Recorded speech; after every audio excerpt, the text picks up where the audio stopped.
அனைவருக்கும் வணக்கம். கோவிஸ் கிச்சனுக்கு உங்கள் எல்லாரையும் அன்புடன் வரவேற்கிறேன். இன்றைக்கி நம்ம கோவிஸ் கிச்சனில் பார்க்க போகிற ரெசிபி நல்ல காரசாரமான எண்ணெய் கத்திரிக்காய். வாங்க அதை எப்படி செய்யலாம்னு பார்க்கலாம்.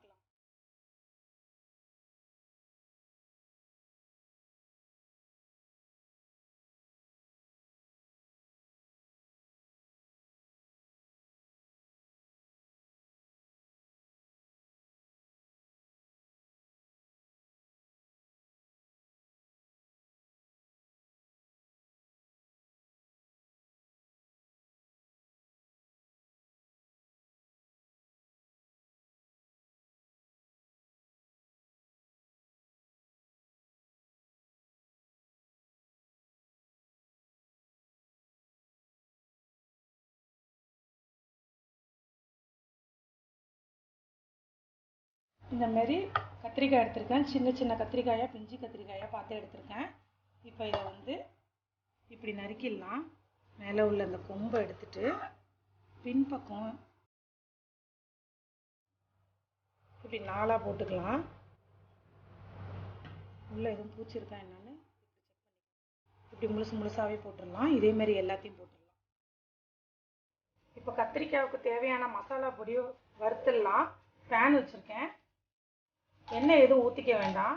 ஒரு 6 காஞ்ச மிளகா, 1 ஸ்பூனு மிளகு சேர்த்துருக்கேன், 1 ஸ்பூன் சோம்பு,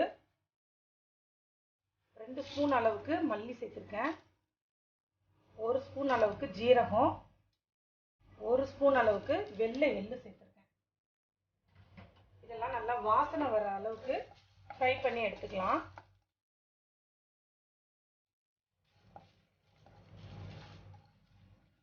இப்போ பாருங்கள், இது நல்லா ரோஸ்ட் ஆகிட்டு இப்போ இதோட 1/2 கப்பு தேங்காய் துருவலையும் இதிலே சேர்த்து நல்லா வாசனை வர அளவுக்கு வதக்கிக்கலாம்.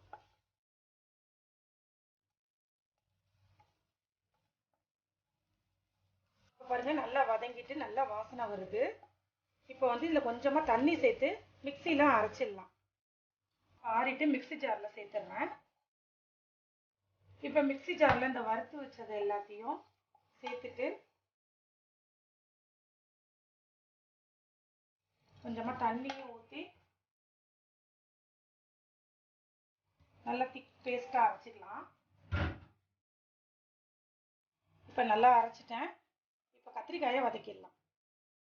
இப்போ நல்லெண்ணெய் ஊற்றிக்கிறேன். கொஞ்சம் அதிகமாக தான் ஆகும். இதுக்கு நல்லா கத்திரிக்காய் வதங்கிறதுக்காக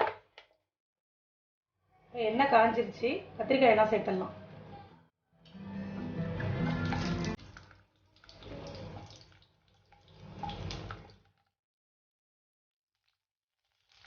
நல்லா வதங்கணும்.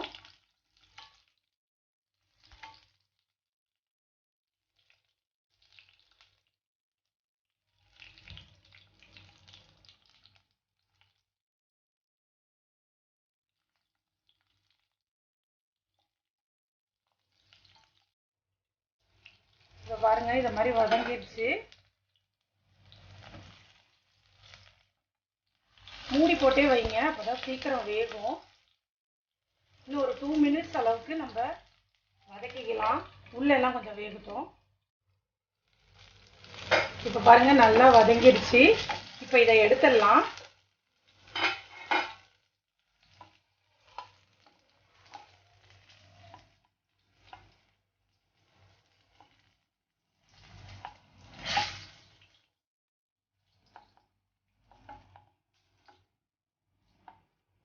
இப்போ இதே எண்ணெயில் ஆக்க வேண்டாம். இந்த எண்ணெயிலே கொஞ்சம் கடுகு சேர்த்துட்டு கொஞ்சம் கருவேப்பிலை சேர்த்துக்கலாம்.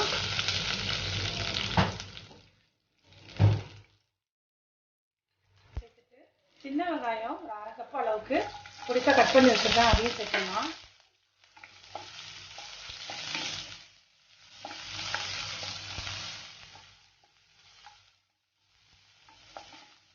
ஒரு தக்காளி சேர்த்துக்கலாம்.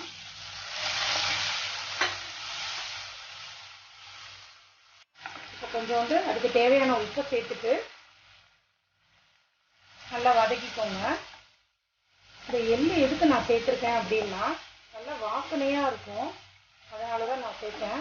1 ஸ்பூன் சேர்த்துருக்கேன்.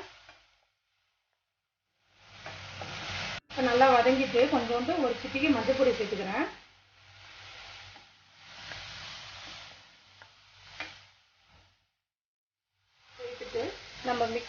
அரைச்சி வச்சுருக்கோம் இல்லைங்களா, அந்த விழுது அதை வந்து இதில் சேர்த்துடலாம். பச்சை வாடை போகிற அளவுக்கு நல்லா வதக்கலாம்.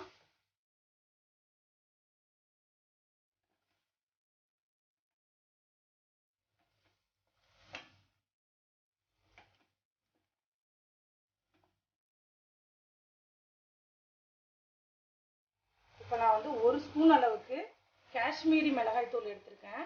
இது எதுக்காகனா, நம்ம வந்து காஞ்ச மிளகாய் தான் வச்சு அரைச்சோம். அது வந்து காரத்துக்கு அது வந்து கலர் அந்த அளவுக்கு வராது. அதனால நான் வந்து இந்த மிளகாய் தூள் யூஸ் பண்ணிக்கிறேன். இது நல்லா கலராக இருக்கும் பார்க்கறதுக்கு. நான் வந்து மரசெக்கு நல்லெண்ணெய் தான் யூஸ் பண்ணுறேன். அதை வச்சு தான் இன்றைக்கி செஞ்சுருக்கேன். அது நல்ல ஃப்ளேவராக இருக்கும் இந்த எண்ணெய் கத்திரிக்காய்.